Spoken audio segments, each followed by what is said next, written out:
पदापेक्षा कुठल्याही पदापेक्षा मी आपल्याला सांगतो सभापती महोदया, कुठल्याही पदापेक्षा या महाराष्ट्रातल्या करोडो लाडक्या बहिणींचा लाडका भाऊ मी झालो, हे पद माझ्यात सगळ्यात मोठं आहे. हे पद सगळ्यात मोठं आहे माझ्यासाठी. आणि त्यामुळे आता उत्तरदायित्व आमचं वाढलंय, जबाबदारी वाढलेली आहे.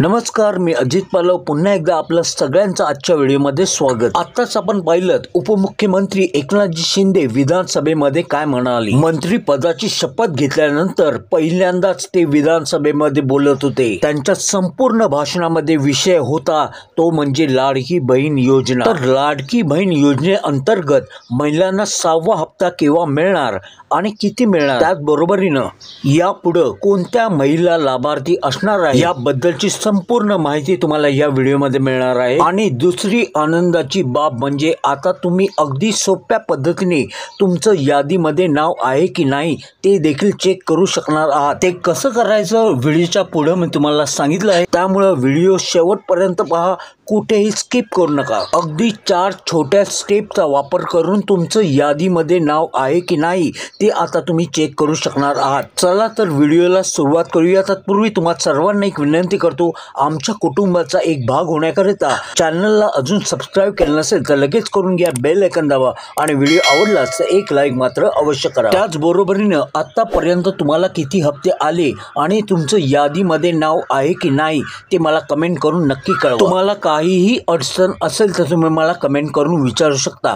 चला तर व्हिडिओला सुरुवात करूयात. आणि त्यामुळे आता उत्तरदायित्व आमचं वाढलंय, जबाबदारी वाढलेली आहे. आणि म्हणून आम्ही लाडक्या बहिणींना निवडणुकीमध्ये नोव्हेंबरमध्ये आचारसंहिता लागेल. ऑक्टोबरमध्ये लागली ना, ऑक्टोबरमध्ये आचारसंहिता लागेल. आणि पुन्हा विरोधी पक्ष, तुम्ही लोक बोलत नाही, तुमचं कोणावर वैयक्तिक घेऊ नका व्यक्तिशः, निवडणुकीच्या आचारसंहितेमध्ये ही योजना बंद करा म्हणून निवडणूक आयोगाकडे तक्रार करतील आणि त्याचा असा बबडा करतील की ही योजना बंद झाली. म्हणून आम्ही सभापती महोदय ऑक्टोबरमध्येच नोव्हेंबरचे पण पैसे देऊन टाकले. म्हणजे 5 इन्स्टॉलमेंट या लाडक्या बहिणींच्या खात्यात जमा झाले.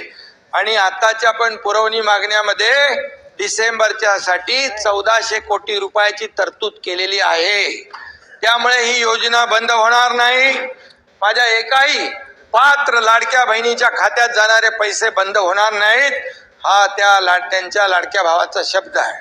लाडकी बहीण या ठिकाणी लाडक्या बहिणीने देखील सावत्र भावानं बरोबर ओळखलं आणि देणारे कोण, थापा मारणारे कोण हे ओळखलं. आणि या निवडणुकीमध्ये वन साइड त्यांनी महायुतीच्या पदरामध्ये मतांचा वर्षाव केला.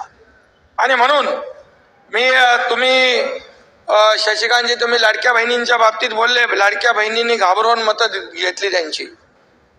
घाबरून मतदान कोण करत नाही. आतमध्ये जातो तेव्हा तो एकटाच असतो, त्याचाच अधिकार असतो. आम्ही लाडक्या बहिणींना प्रेमाने जिंकलेला आहे आणि प्रेमाने त्यांनी मतदान केलेलं आहे, ही वस्तुस्थिती आहे.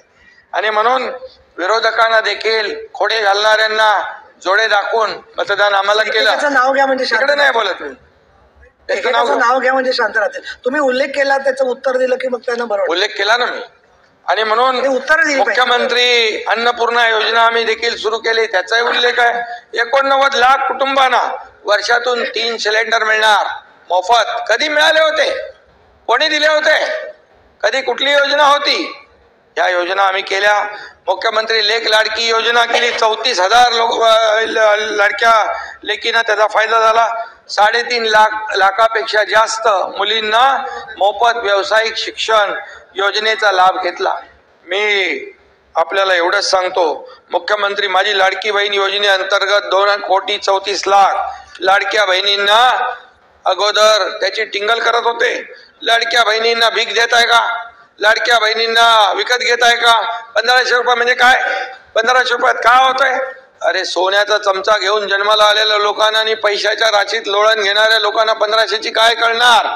1500 रुपयाचं मोल सर्वसामान्य लाडक्या बहिणींच्या जीवनामध्ये आम्ही आधार देण्याचं काम केलं. आम्ही देखील गरिबीतून आलोय. मी देखील एक शेतकऱ्याचा मुलगा आहे. मला माहित आहे माझी आई त्यावेळेस काय काटकसर करत होती, कसं घर चालवत होती, कसं बिलाचे पैसे काढत होती, बाजूला करून ठेवत होती. शाळेची फी असेल, हे सगळं रेशनचं असेल, हे सगळं मी पाहिलंय. आणि जेव्हा सरकारमध्ये आल्यानंतर आम्ही ठरवलं सरकार कुणाचं आहे, सरकार सर्वसामान्य माणसाचं म्हणतो. मग सर्वसामान्य माणसाला काय देणार आपण? मग सर्वसामान्य माणसाला त्याच्या जीवनाला आधार द्यायचा असेल तर त्यांना आपण हे दिलं पाहिजे. म्हणून लाडकी बहीण योजना सुरू केली. आणि त्याला विरोधकांनी एवढी टीका केली, कोर्टात गेले, हायकोर्टाने त्यांना चपराक दिली, हायकोर्टाने पळवलं. आता नागपूर इकडे कोर्टात कोणीतरी गेले, ते देखील कोर्ट लाडक्या बहिणींच्या बाजूने उभं राहील.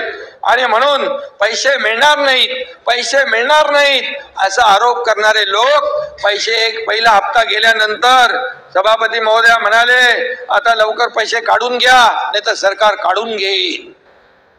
सरकार हे देणार आहे, हे घेणारं सरकार नाही, हे थापा मारणारं सरकार नाही, हे देणारं सरकार आहे. दोन्ही हाताने आम्ही दिले, पैसे दिले 5 इन्स्टॉलमेंट. बराब साहेब 5 हप्ते आम्ही त्याच्यात भरले. एवढंच मी सांगतो, आम्ही खोटं बोलणार नाही. आम्ही खोटं बोललो असतो तर जनतेने उचलून फेकून दिलं असतं आम्हाला. आणि म्हणून जे खरं बोललो, खरं काम केलं, म्हणून तुम्ही जे विधानसभेचं मंत्रिमंडळ बनवलं होतं, हॉटेल बुक केले होते, ते तुम्हाला रद्द करावी लागली. तुम्ही तर त्यामुळे ऐकायला शिका, खरं ऐकायला शिका.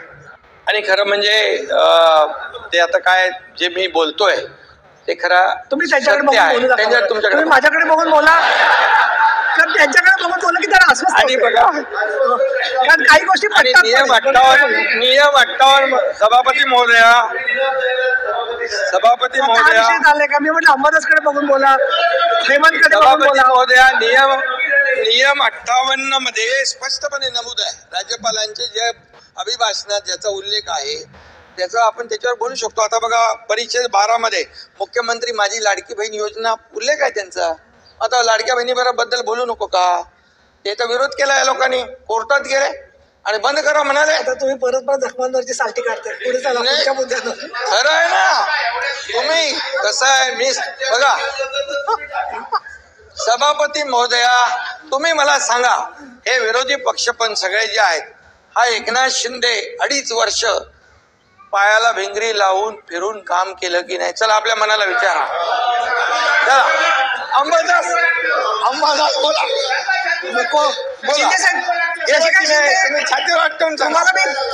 कुठल्याही पदापेक्षा मी आपल्याला सांगतो सभापती महोदया, कुठल्याही पदापेक्षा या महाराष्ट्रातल्या करोडो लाडक्या बहिणींचा लाडका भाऊ मी झालो, हे पद माझ्यात सगळ्यात मोठं आहे.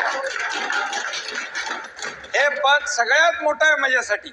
आणि त्यामुळे आता उत्तरदायित्व आमचं वाढलंय, जबाबदारी वाढलेली आहे. आता लाभार्थी यादीमध्ये तुमचं नाव आहे की नाही ते कसं चेक करायचं ते देखील आपण आता पाहून घेऊयात.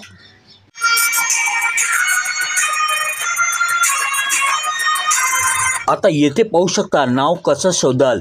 स्टेप 1, तुमच्या मोबाईलमध्ये नारी शक्ती दूत ॲप उघडा आणि लॉग इन करा. स्टेप 2, डॅशबोर्डवर लाभार्थी अर्जदाराची यादी या बटनवर क्लिक करा. स्टेप 3, त्यात आपलं गाव, ब्लॉक, तालुका आणि जिल्हा निवडून शोधा बटनवर क्लिक करा. आणि 4थी स्टेप आहे, त्यानंतर यादीत तुमचं नाव आहे की नाही ते तुम्हाला दिसेल. तर आता अशा सोप्या पद्धतीनं तुमचं नाव यादीमध्ये आहे की नाही ते तुम्ही पाहू शकणार आहात. अजूनही काही तुम्हाला शंका असेल तर तुम्ही मला कमेंट करून विचारू शकता. व्हिडिओ आवडलाच तर चॅनलला सबस्क्राईब करून बेल आयकॉन दाबा आणि एक लाईक मात्र अवश्य करा. तर आता इथेच थांबतो. पुन्हा भेटू एका नवीन अपडेटसह. तोवर तुमची रजा घेतो. काळजी घ्या. जय हिंद, जय Maharashtra. Take care and bye.